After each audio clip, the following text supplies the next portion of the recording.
The Bar Harbor Inn, a beautiful resort right on the water's edge, was the tour's rallying point. Shortly after arriving, we met our guides, Keith and Cynthia. After they matched us up with our bikes, we took a test ride around the parking lot, and then the group rode off on our day one warm-up ride. Nothing too strenuous. Equipped with electric bikes, we pedaled a cumulative distance of about 9 miles. On the ride, we were introduced to Acadia National Park's famous carriage roads.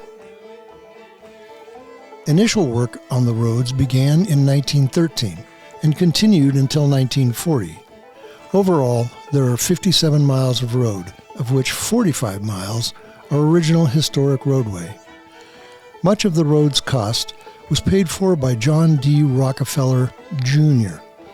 He also oversaw the project. He made sure the roads followed the natural contours of the landscape. Using local indigenous stone to blend in with the scenery, these roads are about 16 feet wide and constructed of broken stone and granite, 3 layers thick. Large granite coping stones lined the edges, acting as a guardrail for travelers. These coping stones are affectionately referred to as Rockefeller's teeth. 17 unique granite bridges link sections of the roadway. Constructed of steel reinforced concrete, they are covered with hand-cut granite stones. Rockefeller instructed the stonecutters to keep the cuts rough and natural looking. 16 of these bridges are part of the historical roadway. The carriage roads were designed for and remain restricted to horse-drawn carriages, bicycles, and pedestrians. Automobiles are prohibited.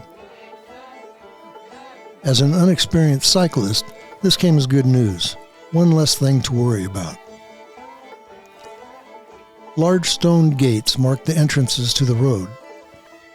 Being a less than skillful bike rider, embarking on a gravel road made me a little nervous. It had rained the day before, and I was concerned about the riding surface maybe being a little soft. The carriage road proved to be smooth, solid, and is testimony to the skill and craftsmanship of the builders.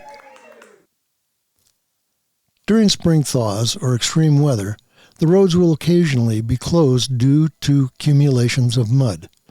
As the roads begin to dry out, workers quickly rehabilitate the roadway for both the safety of visitors and the long-term protection of the road itself. What I really should have been worried about was keeping my balance on the 2 wheels underneath me and not running into anything, including the riders in front of me. Once I made peace with my bike, or at least had a negotiated settlement, I began to appreciate the natural beauty surrounding us.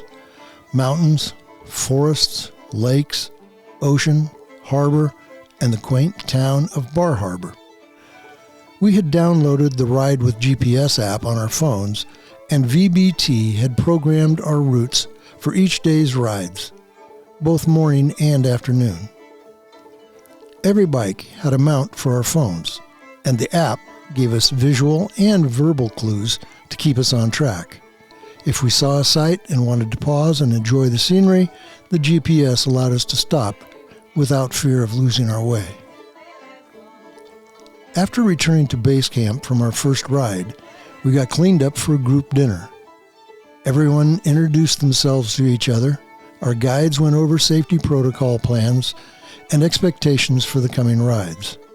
Thankfully, the rain had ended, and as the blue sky slowly returned, it brought with it a rainbow straight out of an idyllic penning.